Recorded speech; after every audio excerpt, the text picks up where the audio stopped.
Good morning, everyone.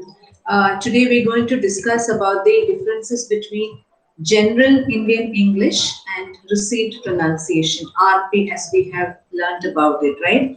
Now, General Indian English would refer to the English that is spoken across India. It can differ from state to state because every state has got its own language. So there would be this mother tongue interference on the language, on the English language that people speak. So general Indian English would not refer to a particular English that is spoken in a particular state. It is a kind of English that is generally seen across different states of India. What are the errors that Indian speakers usually make when they speak English? That is what is referred to here. And when we speak about general Indian English, we need to understand that the mother tongue would definitely influence the Indian speakers when they articulate the English language, because English is never their L1, it's their L2, it's a second language, right? And because it's a second language, there would be a lot of mother tongue interference. So from state to state, it would differ. So we just look at 10 differences that we can see, or the 10 differences that we can see, generally see between General Indian English and RP, or received pronunciation.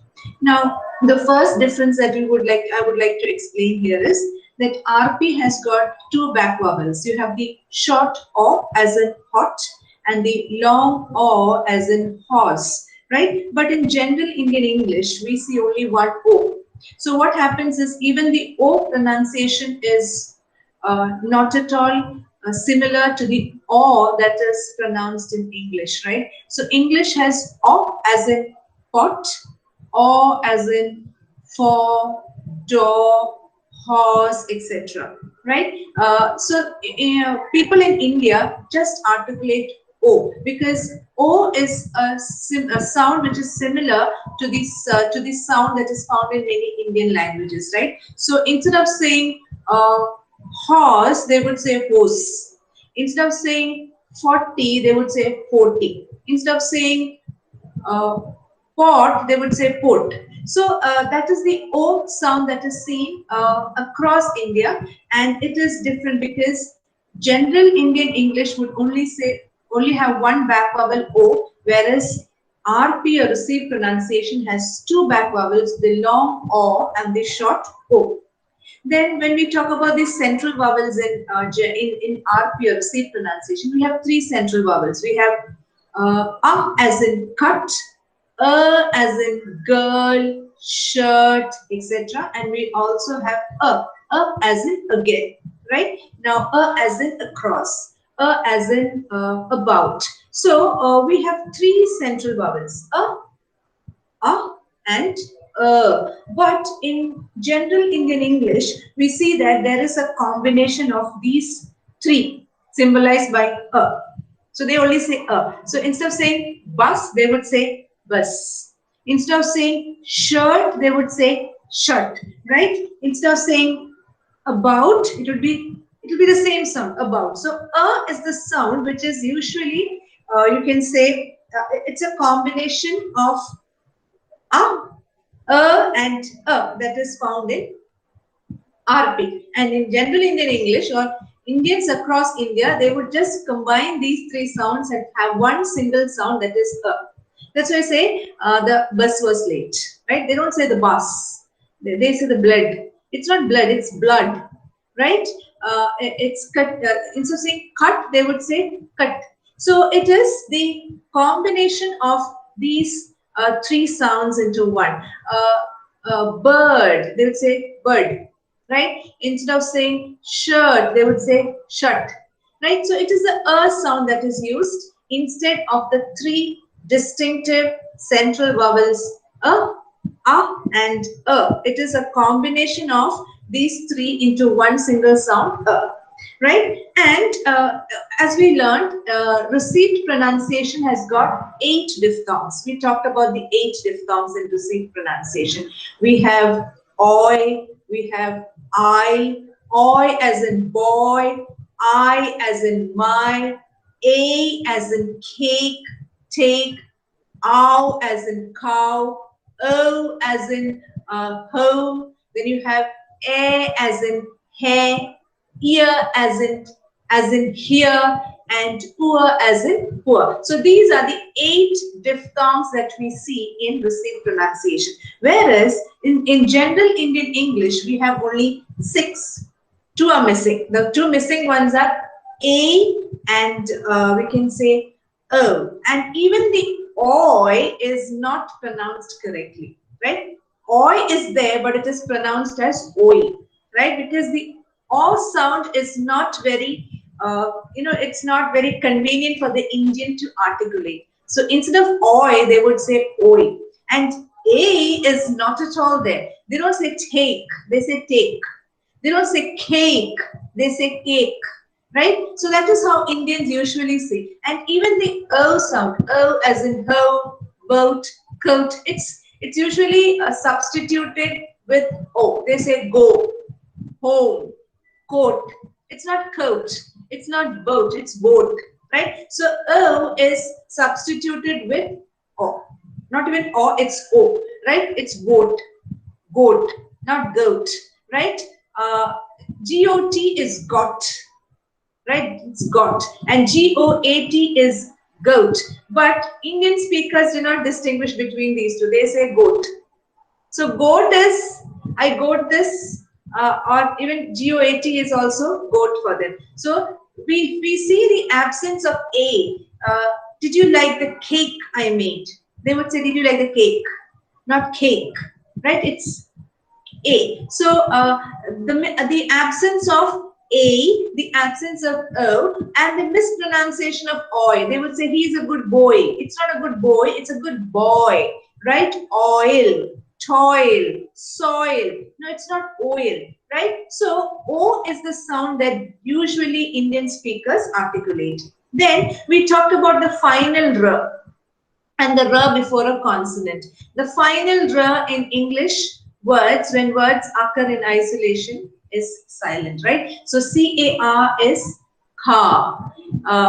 Then BUTTER is butter. MOTHER is mother, not mother. But in India, or Indian speakers would articulate the R.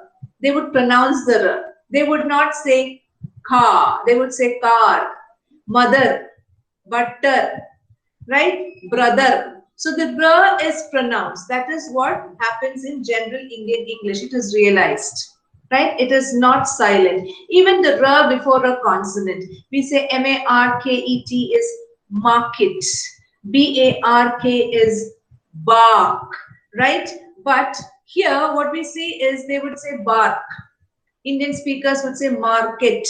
The R is always realized or it is pronounced. The R is never silent. Whereas in received pronunciation, the R coming at the end of a word is always silent when words occur in isolation. The R before a consonant in words is also silent, right? So MARK is mark. BARK is bark. MARKET is market. But Indian speakers would say market, mark, bark, dark, etc. Right? So the R before a consonant and the final R is realized in general Indian English, whereas in received pronunciation it is silent. Then we talked about aspirated plosives. Yesterday, when we learned about allophones, we talked about p, t, k, the voiceless plosives which are aspirated when they occur initially in a word. So it's pen, it's take, it's kick, it's not kick, right? It's not pin, it's pin, right? But what happens is, in general Indian English, these plosives are not aspirated. Indian speakers wouldn't say pin, paper, they would say paper, they would say pin, pen, right? And they would also add a to the end of this. They would say pin, pen, bag, right? So that is also there, the addition of this sound, right? And the lack of aspiration in the voiceless plosives when they occur initially in a word, right? So they would say tin, put it in the tin, put it in the tin, Not put it, not put it in the tin, right? Put it in the tin. That's what actually in RP people would say. But in received pronunciation, or the Britishers would say like that, or they would articulate like that. Whereas the Indian speakers would say tin, king, kick, kick, right? King. Then they would say tin, pen. So that is how they would say. Right? They add this sound also at the end of certain plosives and nasals, right? So nasals and plosives. They would say this tendency to add an sound at the end of the word is there in general Indian English, right? So aspirated voiceless plosives are not found in general Indian English. They are found in received pronunciation. Then we talk about the consonant ng.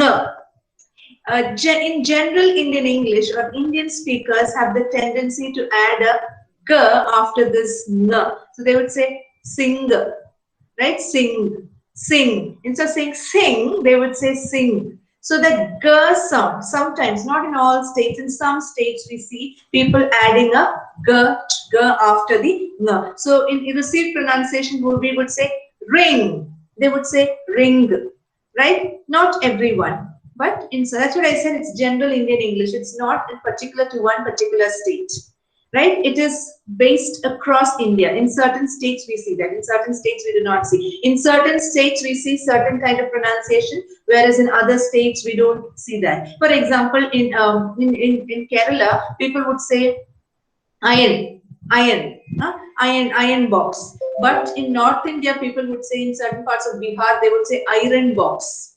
So it differs from one state to another, but we're just looking at the general features. So general features is the tendency to add a g after this ng.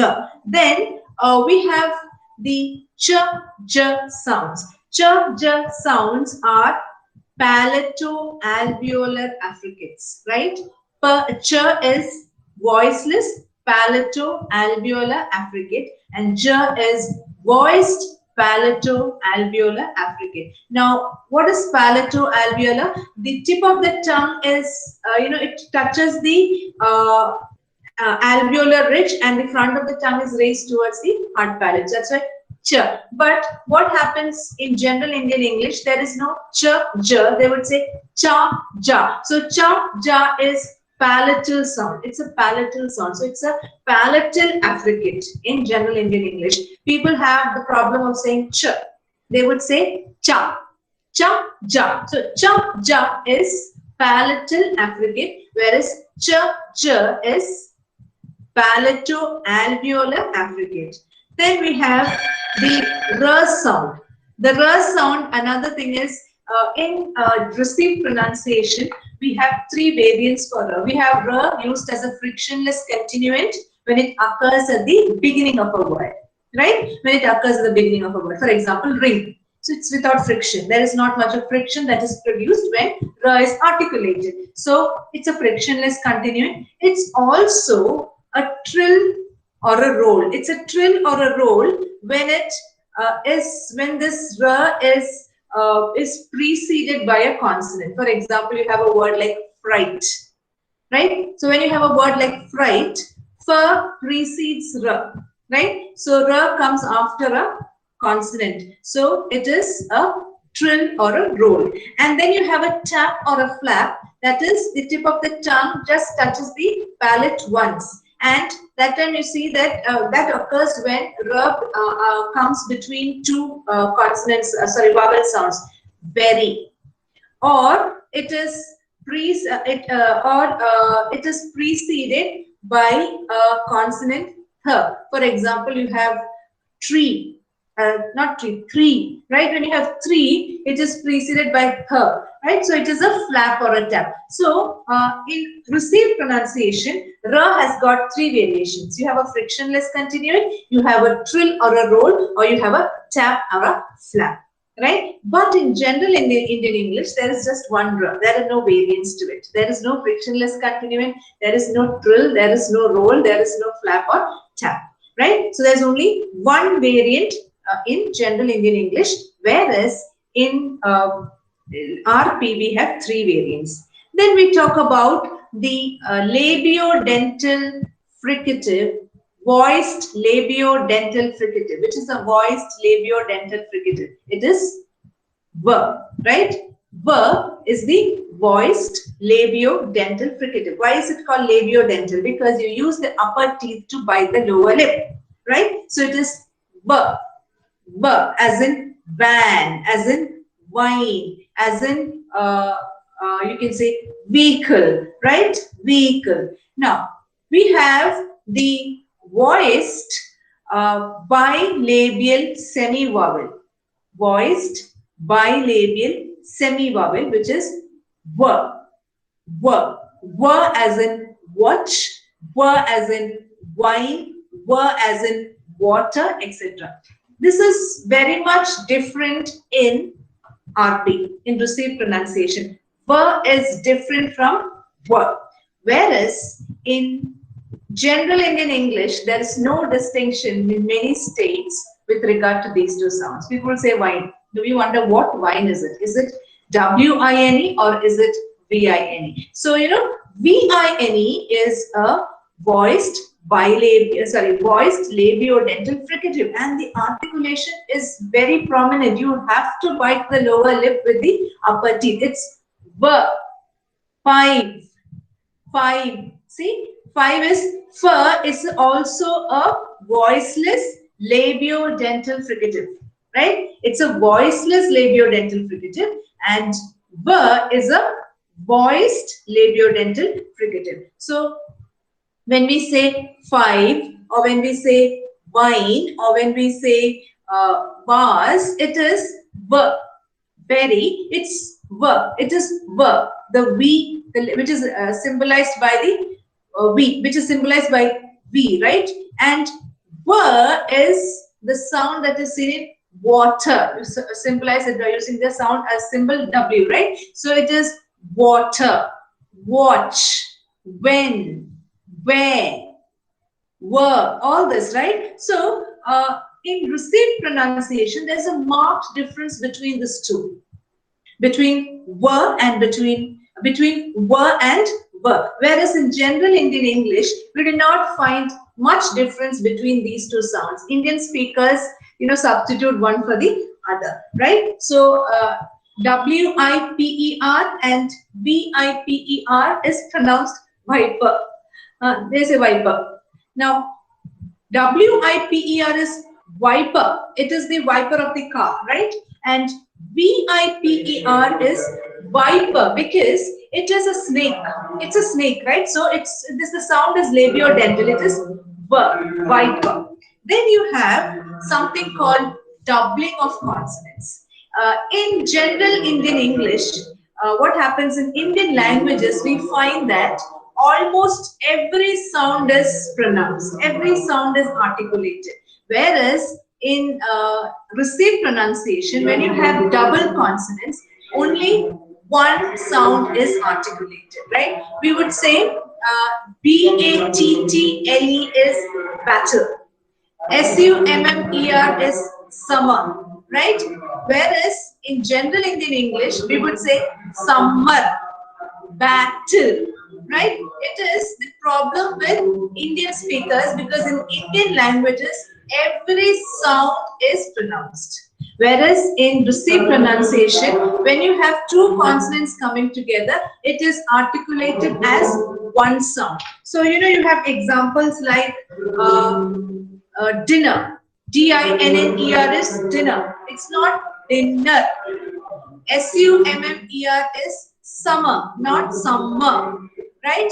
P-A-D-D-L-E is paddle, not paddle. K-E-T-T-L-E is kettle, not kettle, right? So we have this tendency of doubling consonants.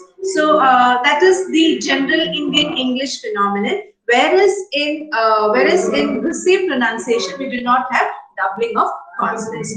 So this is what the differences are. These are the differences that are seen between received pronunciation and general Indian English.